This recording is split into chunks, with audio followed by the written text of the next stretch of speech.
सारी पुस्ती बेगम बडी बेगम म्हणजे अली आदिल शहाची आई बर का.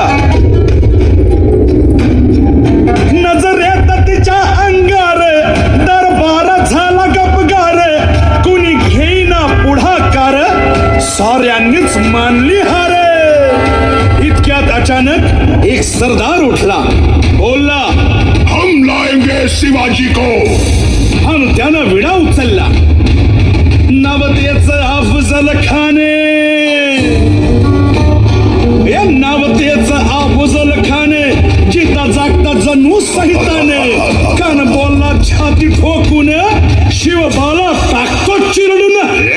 मरहबा, सुभानअल्लाह.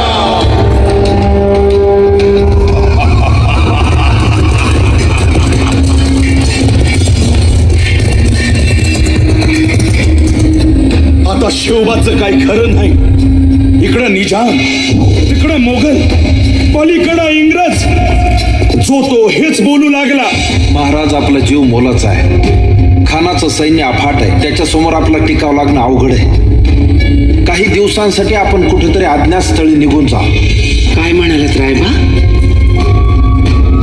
मासाहेब, आम्हाला आमच्या जीवाची पर्वा नाही. राजांचा जीव वाचणं गरजेचं आहे. रायबा, शिवबा केवळ आमचा पुत्र नाही, तर अवघ्या मराठी जनांचा स्वाभिमान आहे.